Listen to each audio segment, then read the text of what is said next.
Hi friends, నేను మీ walking politician. ఈరోజు మనం ఒక చాలా పెద్ద విషయాన్ని మాట్లాడుకుందాం. అది ఏంటంటే పర్యావరణం. పర్యావరణం అనేది అంత మాసి విషయం కాదు. చాలామందికి పర్యావరణం అంటే అర్థం కాదు. మనం ఏం చేస్తాం? పర్యావరణము ప్లాస్టిక్ వాడకం తగ్గించడమే కదా, చెట్లు నాటడమే కదా అని మనము భావిస్తాం. కాదు, పర్యావరణం అంటే మనము జీవించే విధానము కూడా పర్యావరణంలో ఒక భాగమే. కావున పర్యావరణ సమతుల్యాన్ని దెబ్బతీయకుండా మన జీవన విధానము ఉండాలి. దానికోసము మనము కొన్ని తెలిసి తెలియక కొన్ని తప్పులు చేస్తుంటాము. ఎందుకంటే మనము బ్రతకాలి కదా, మనం జీవించాలి కదా, మనం జీవించాలంటే ఇది తప్పదు అని అనుకుంటాము. కాదు, మనం జీవించాలంటే సక్రమంగా మనం జీవించాలి. ఈ ప్రకృతిలో మనకు కావలసినవన్నీ ఉన్నాయి. ప్రకృతి మనకు అన్నీ ఇచ్చింది. వాటిని మనము సద్వినియోగం చేసుకోకుండా దుర్వినియోగం చేస్తున్నాము. ఎందుకు? అత్యాశకు, దురాశకు వెళ్ళి మనకెంత కావాలో అంత మనము తీసుకోలేకపోతున్నాము, ఎక్కువగా తీసుకుంటున్నాము. దాని ఫలితమే ఈ పర్యావరణ సమతుల్యము దెబ్బతింటున్నది. ఉదాహరణకు మట్టి మాఫియా ఉంది. ఎన్నో గుట్టలను కొల్లగొట్టేస్తున్నారు. ఇసుక మాఫియా ఉంది, కల్తీ మాఫియా ఉంది, ఆయిల్ మాఫియా ఉంది, ప్లాస్టిక్ మాఫియా ఉంది. ప్రభుత్వము ప్లాస్టిక్ను రద్దు చేసినా కానీ డబ్బు కోసము కొందరు స్వార్థపరులు అంటే కొందరు వ్యాపారస్తులు వాటిని అక్రమంగా తయారు చేసి ప్రజలకు అంటగడుతున్నారు. ఇక మద్యపానము, ధూమపానము ఇవన్నీ పర్యావరణాన్ని నాశనం చేసేటివే. ఇతర జీవుల యొక్క అస్తిత్వాన్ని కాలరాయడం కూడా పర్యావరణాన్ని మనము పాడు చేయడం లాంటిదే.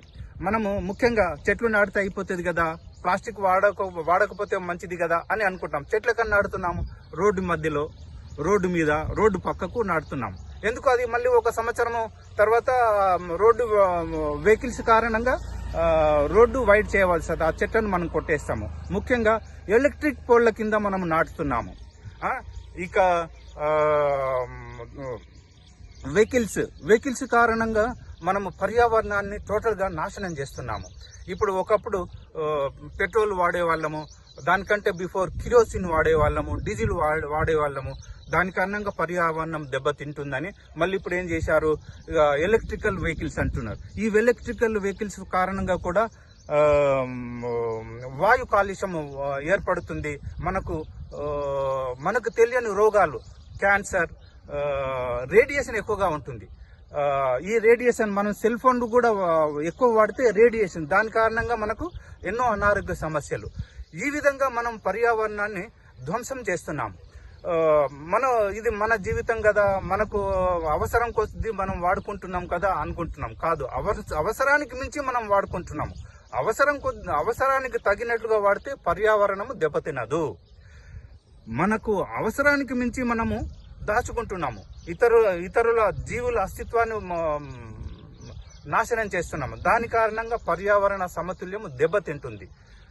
కావున ఈ వాకింగ్ పొలిటీషియన్ ఏం చెప్తున్నాడంటే పర్యావరణము రక్షించడం కూడా మన బాధ్యతే. మనము సక్రమంగా జీవిద్దాము, మనము మనుషులము, మానవ ధర్మాన్ని పాటిద్దాము. మనం ఇతర జీవుల అస్తిత్వాన్ని నాశనం చేయకూడదు. ప్లాస్టిక్ను తగ్గిద్దాము, ధూమపానాన్ని తగ్గిద్దాము, మద్యపానాన్ని తగ్గిద్దాము. కొండలను, గుట్టలను నాశనం చేయకుండా మనము కాపాడుదాము. రోడ్ల పక్కన చెట్లు నాటొద్దు. రోడ్డుకు దూరంగా 5 మీటర్ల దూరంలో చెట్లు నాటాలి. రోడ్డు పక్కన నాటకూడదు. ఎందుకంటే మళ్ళీ 2 సంవత్సరాల తర్వాత వాటిని మళ్ళీ మనం తొలగించాలి.